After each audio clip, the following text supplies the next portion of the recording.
तो हमने देखा जी कि सीपी कैसे कैलकुलेट करते हैं और सीपी किस वक्त इस्तेमाल करते हैं। की बात ये थी कि सीपी उस वक्त इस्तेमाल किया जाता है जब प्रोसेस मीन और स्पेसिफिकेशंस का मीन सेम हो, टू साइडेड स्पेसिफिकेशंस हो और का प्रोसेस स्टेबल हो। अब दूसरे इंडेक्स को देखते हैं जो कि है सीपी के। अब सीपी के और सीपी में सिर्फ ये फ़र्क है कि सीपी के उस वक्त इस्तेमाल करते हैं जब आपके प्रोसेस का मीन और स्पेसिफिकेशंस का मीन एक नहीं होता। यानी अ, आपका सेंटर्स जो हैं वो परफेक्टली अलाइंड या अलाइंड नहीं होते। तो इन अदर वर्ड्स सीपीके जो है वो रिफ्लेक्ट करता है उस डिस्टेंस को जो आपके प्रोसेस सेंटर और नियरेस्ट स्पेसिफिकेशन लिमिट के दरमियान है। यानी अ, आपके प्रोसेस का सेंटर और यूएसएल, या आपके प्रोसेस का सेंटर या एलएसएल, इन दोनों में से जिसमें भी कम डिस्टेंस है। यानी आपका प्रोसेस जब अगर एलएसएल और यूएसएल के मीन के ऊपर नहीं होगा तो या वो एलएसएल के करीब होगा या यूएसएल के करीब होगा या अपर लिमिट के करीब होगा या लोअर के करीब होगा। तो जिसके ज़्यादा करीब होगा सीपी उसको रिफ्लेक्ट कर रहा होता है। जब एग्जैक्टली मीन दोनों के एक दूसरे के ऊपर होंगे, सेम होंगे, तो फिर सीपी के और सीपी बराबर होते हैं। और जूं जूं आप दूर होना शुरू होते हैं, यानी दोनों मीन्स एक दूसरे से दूर होना शुरू होते हैं, तो सी पी के की वैल्यू कम होना शुरू हो जाती है। और जब आपका प्रोसेस का मीन यूएसएल पे या एल एस एल को टच कर जाता है तो आपका सी पी के ज़ीरो हो जाता है। ये इसके फॉर्मूलाज है जिनको भी देखते हैं। मैं आपको विजुअली भी ये बात बता दूं जो मैं आपको बता रहा था कि ये हमारे पास तीन लाइनें हैं, जो L S L, U S L और इन L S L U S L के मीन को या टारगेट को शो कर रही हैं। तो अगर आपका प्रोसेस परफेक्टली टारगेट के ऊपर है तो आपका सी पी भी टू है इस केस में। अगर ये अ, और ज़्यादा स्प्रेड आउट होता हमारी डिस्ट्रीब्यूशन तो सी पी और सी पी के इसके कम होते लेकिन एक ही होते। तो हम फिलहाल हम टू की एग्जांपल ले रहे हैं। अब आप यहाँ पे देखें तो आपका जो प्रोसेस का मीन है वो यूएसएल और टारगेट के बीच में आ गया है। तो यहाँ पे आपका सीपी तो वही रहा क्योंकि सीपी आपको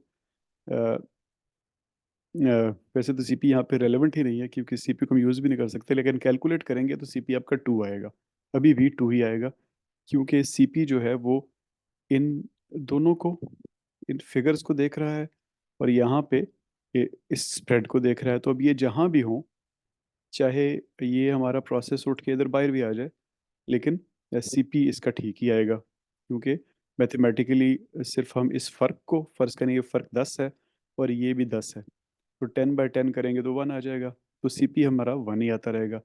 इस केस में ये डबल है, यानी अगर ये 10 है यहाँ से लेके ये यूसीएल से लेके एलसीएल अगर 10 है तो ये यूएसएल और एलएसएल तकरीबन 20 है। तो 20 को आपने 10 पे डिवाइड किया तो 2 आ गया। अब ये 2 ही आता रहेगा बेशक आपका प्रोसेस कहीं भी चला जाए, आपके सेंटर्स बेशक माइल्स अपार्ट हों एक दूसरे से, लेकिन सीपीके कम होता जाएगा। तो इसीलिए जो ही आपके प्रोसेसेस ऑफ सेंटर्ड होते हैं, सेंटर दोनों का एक नहीं होता, तो फिर आप सीपी इस्तेमाल ही नहीं करते बल्कि सीपीके इस्तेमाल करते हैं। तो यहाँ आप देखते जाएं तो सीपी वही रहा, सीपी के मज़ीद कम हो गया जब एलएसएल, सॉरी यूएसएल और प्रोसेस का सेंटर एक हुआ, और मज़ीद आगे गया प्रोसेस का सेंटर तो सीपीके माइनस हो गया। तो ये मज़ीद माइनस होता जाएगा जब जितना जितना फिर ये एलएसएल से दूर होता जाएगा।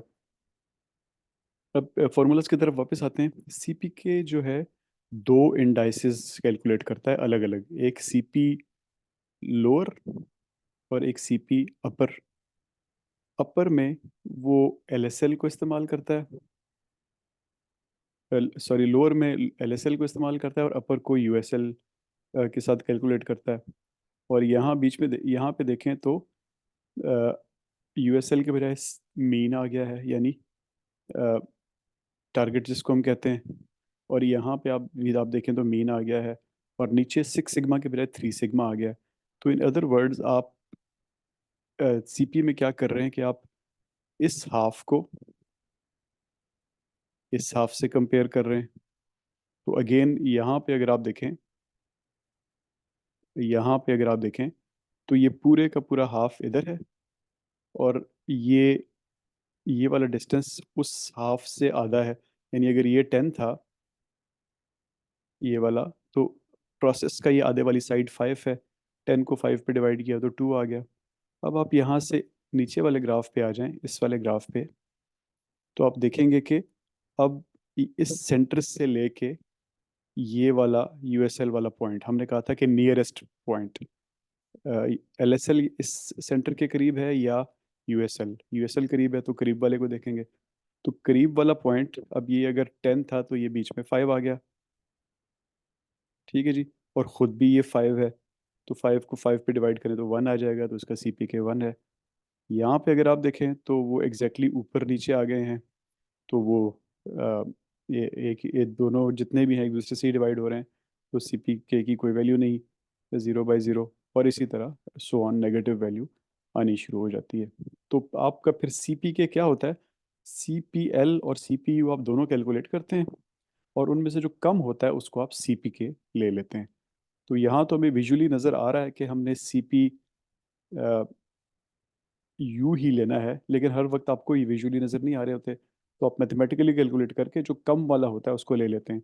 यहाँ पे अगर आप सी पी यू कैलकुलेट करेंगे इस सेकंड वाले ग्राफ के ऊपर, तो C P U sorry C P L अगर कैलकुलेट करेंगे, तो ये मीन से एल एस एल का डिस्टेंस, वही जो हम पीछे नोटेशन इस्तेमाल कर रहे थे, 15 बनता है, 15। और 15 को अगर आप इस 5 से डिवाइड करेंगे तो 15 डिवाइड बाय 5 3 हो जाएगा। यानी सी पी एल की वैल्यू आपके पास 3 है इस केस में, और सी पी के की वैल्यू 1 है। तो आपने छोटी वैल्यू ले लेनी है, मिनिमम 3 और 1 आई आपके पास, तो आपने 1 यानी लोअर वाली 1 है, अपर वाली 3 है, तो आप लोअर वाली को इस्तेमाल करेंगे, और इस केस में आपका सी पी 1 होगा। यानी आप दोनों कैलकुलेट करेंगे, सी पी एल भी और सी पी यू भी, और जो छोटी वैल्यू होगी वो आपका सी पी के होगा।